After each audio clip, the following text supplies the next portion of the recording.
시청자 여러분 안녕하십니까? BOE 모닝뉴스 시작합니다.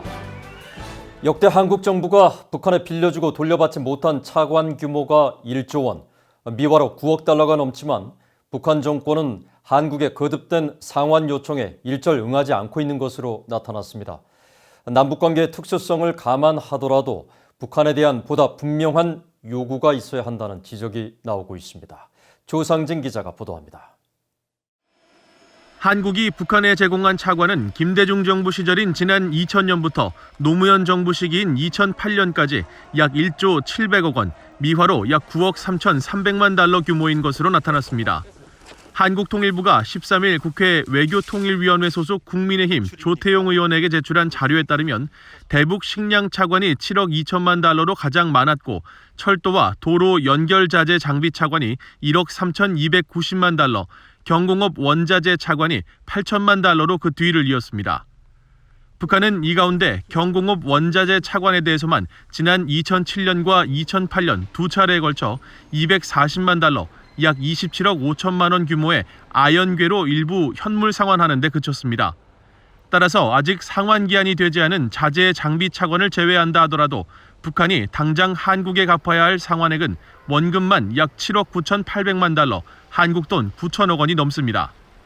한국 정부는 그동안 남북협력기금 수탁기관인 수출입은행을 통해 경공업 원자재 차관에 대해 27건, 식량 차관에 대해서는 35건 등 총 62차례에 걸쳐 차관 상환을 촉구하는 공문을 보냈고 가장 최근인 지난달 28일까지도 북한에 상환을 독촉한 것으로 나타났습니다. 수출입은행 중국 베이징 사무소가 평양 조선무역은행 총재 앞으로 팩스와 우편을 발송하는 방식으로 연락을 취했지만 북한은 지금까지 한국의 상환 촉구 공문에 단 한 번도 회신하지 않았습니다. 조태용 국민의힘 국회의원은 VOA에 북한이 기존 채무자체를 인정하지 않는 태도를 보이는 가운데 문재인 정부가 남북 간 철도 도로 연결 사업에 합의하고 2018년 말 착공식까지 연 것은 잘못이라고 비판했습니다.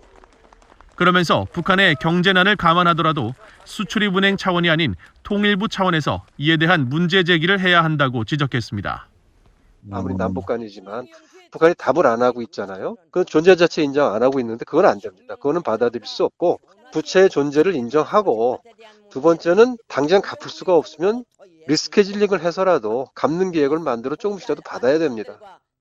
통일부는 조 의원에게 보낸 서면 자료에서 현재 연체된 대북 차관 원리금에 대해 수출입은행이 재판상 청구와 집행, 보전 등 채권자의 권리를 행사하기 어렵지만 계속 상환을 촉구하겠다는 입장을 밝혔습니다.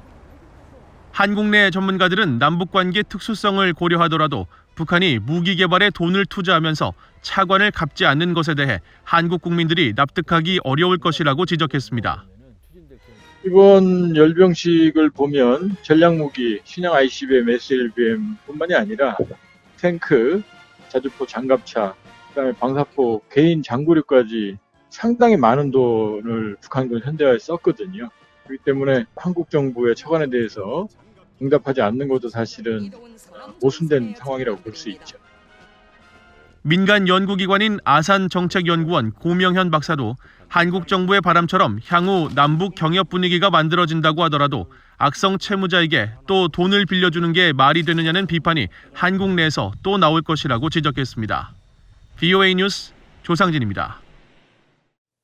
북한 정권이 노동당 설립 75주년 기념 열병식에서 신형 무기를 선보인 건 대선을 앞둔 미국의 존재감을 과시하며 관심을 집중시키려 했다는 분석이 나왔습니다. 또 핵 억지력을 강화하겠다고 밝혀 핵 포기 의사가 없음을 분명히 했다고 미 전직 관리들이 진단했습니다. 안수영 기자가 보도합니다. 미국 내 전문가들은 북한이 열병식을 통해 대선을 앞둔 미국의 이목을 집중시키려 했다고 지적했습니다. 게리 세이모 전 백악관 대량살상무기 조정관은 특히 북한이 실전 배치가 가능한 대륙간 탄도미사일을 선보인 것인지는 알 수 없다고 지적하고 김정은 위원장이 핵 억지력을 강조한 대목을 주목했습니다. 김 위원장이 사실상 핵을 포기할 의사가 없음을 재확인한 것이란 해석입니다.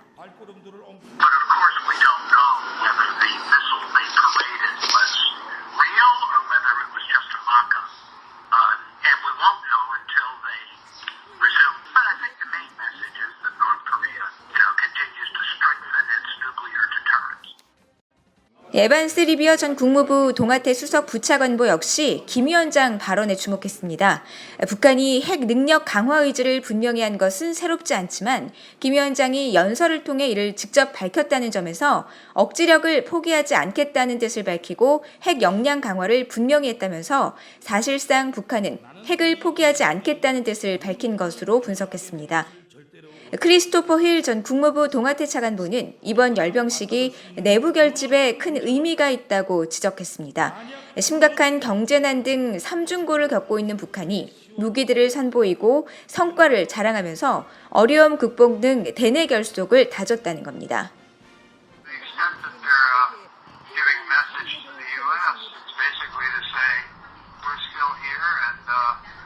Our program is going very well. I think the message is mainly for their domestic audience to show how strong and powerful.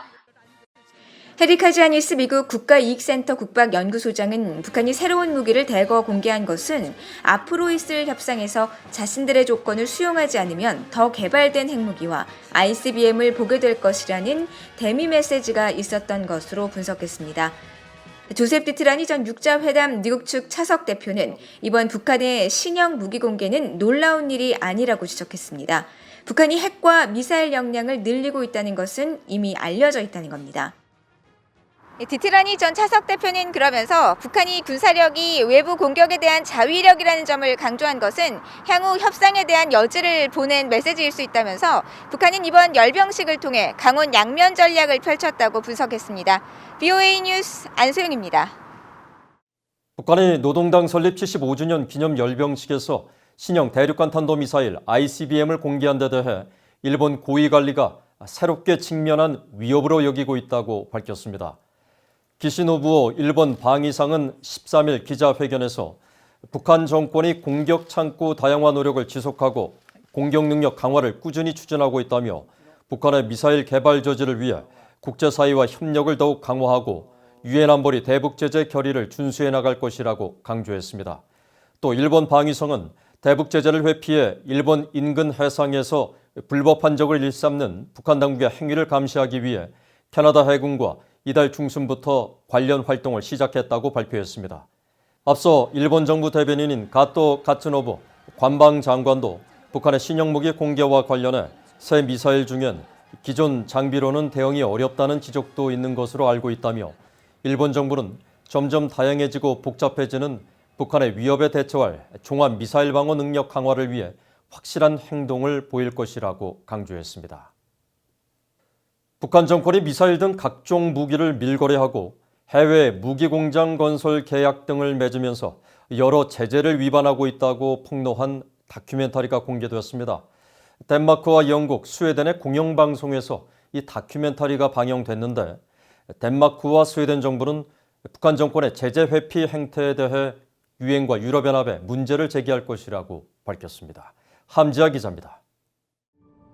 지난 주말 덴마크 공영방송 DR과 영국 BBC는 덴마크 독립영화 제작자 매즈 브리거의 다큐멘터리 잠복을 방송했습니다. 북한 정권의 제재 회피 행각을 다룬 이 다큐멘터리는 공산주의 독재 정권에 매료된 덴마크 요리사와 프랑스 전직 외인 부대원을 위장시킨 뒤 북한 당국과 직접 거래하는 함정 취재를 통해 제작됐습니다. 특히 다큐멘터리에는 북한 관계자들이 국제 무기 거래상 미스터 제임스로 위장한 전직 프랑스 외인 부대원에게 로켓과 미사일 등 각종 무기의 판매를 시도하는 모습과 함께 다양한 무기 사진들이 담겼습니다. This is what we can sort you out with. All kinds of weapons, missiles, really big missiles. 다큐멘터리에는 또 위장한 제작진이 평양에서 만난 일부 북한 관리들과 아프리카 우간다로 이동해 빅토리아 호수의 한 섬을 구매하는 방안을 논의하는 모습도 담겼습니다. 이들은 우간다 당국의 섬 구매 목적이 호화 리조트 건설이라고 속이고 실제로는 무기와 마약 제조 공장을 세우기 위한 계획을 세웠습니다. 이와 함께 스웨덴 주재 북한 대사관 관계자가 우간다 사업 계획이 담긴 봉투를 건네는 모습도 포착돼 북한 외교관들이 제재 회피에 직접 관여하고 있다는 유엔 안보리 대북제재위 보고서 내용이 사실임을 보여주는 장면도 포함됐습니다. 해당 다큐멘터리 방송 직후 일부에서는 영상에 등장하는 북한 관리들의 모습이 어설퍼 보인다며 조작 논란을 제기하기도 했지만 전 유엔 제재 전문가는 이 방송 내용이 상당히 신뢰할 만하다고 평가했습니다. 휴 그리피스 전 유엔 안보리 대북제재위 조정관은 다큐 속 여러 요소가 이미 알려진 북한 정권의 행태와 일치한다며 김정은 북한 국무위원장이 가장 당혹스러워할 만한 작품이라고 말했습니다. 한편 덴마크와 스웨덴 정부는 북한의 제재 회피 행태를 폭로한 다큐멘터리 잠복과 관련해 유엔 안보리 산하 대북제재위원회와 유럽연합, EU에 문제를 제기할 것이라고 밝혔습니다. 예베 코포트 덴마크 외교장관과 안 린데 스웨덴 외교장관은 12일 공동 성명을 통해 북한의 여러 활동을 담은 다큐 내용에 대해 깊이 우려하고 있다면서 북한의 모든 핵과 탄도미사일 프로그램 활동을 금지한 유엔 안보리 대북제재가 반드시 존중되고 유지돼야 한다고 강조했습니다. 그러면서 대북제재 준수와 이행은 북한과 다른 모든 국가의 의무임을 명확히 하길 원한다면서 다큐 속 정보 내용과 그에 따른 추가 조치 가능성 등을 분석하고 있다고 밝혔습니다. BOE 뉴스 함재합니다. 도널드 트럼프 대통령이 북한 김정은 국무위원장과의 좋은 관계를 거듭 강조하며 이를 바탕으로 북한과의 전쟁 우려를 낮췄다는 입장을 다시 강조했습니다. 트럼프 대통령은 12일 미국 플로리다주 샌퍼드에서 열린 선거 유세에서 김 위원장을 언급하며 우리가 김정은과 전쟁을 할 것이라고 생각했지만 무슨 일이 일어났냐고 반문했습니다. 트럼프 대통령은 또 중국의 시진핑 국가주석, 러시아의 블라디미르 푸틴 대통령과 함께 김 위원장을 언급하면서 이들은 100% 샤프하며 자신만이 이들과 상대할 수 있다는 취지로 말했습니다. 트럼프 대통령은 이날 유세 연설에서 최근 북한 정권이 신형 무기들을 공개한 데 대해서는 별다른 언급을 하지 않았습니다. 하지만 앞서 미국 언론 매체 폭스는 정부 소식통을 인용해 트럼프 대통령이 북한의 열병식에 매우 화가 나 있으며 정말로 실망했다고 말했다고 전했습니다.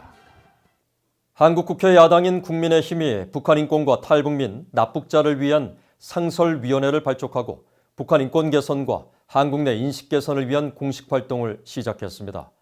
국민의힘은 13일 한국 국회의사당에서 연 상설위원회 발족식에서 탈북민 출신 지성호 국회의원을 위원장으로 위촉하고 사실상 유명무실해진 북한 인권법 개정 법률안을 비롯해 북한 인권 침해 피해 배상 특별법과 전후 납북자 특별법, 북한 억류 국민 송환 촉구 결의안 등 정당 차원의 북한 인권 대응 활동을 펼쳐나갈 계획이라고 밝혔습니다. 이 위원회는 지 의원을 비롯해 황인철 칼기 납치 피해자 가족회 대표, 탈북민 출신 북한 인권 활동가인 박연미 씨 등 각계각층의 전문가 17명이 위원으로 참여했습니다. 발족식에서 김종인 국민의힘 비상대책위원장은 북한 인권이 정말 중요하고 국제사회도 관심을 기울이고 있지만 현 정부 들어 북한 인권이 외면받고 있다며 위원회가 큰 역할을 해달라고 당부했습니다. 이상으로 BOE 모닝뉴스를 마칩니다. 시청해주신 여러분 고맙습니다.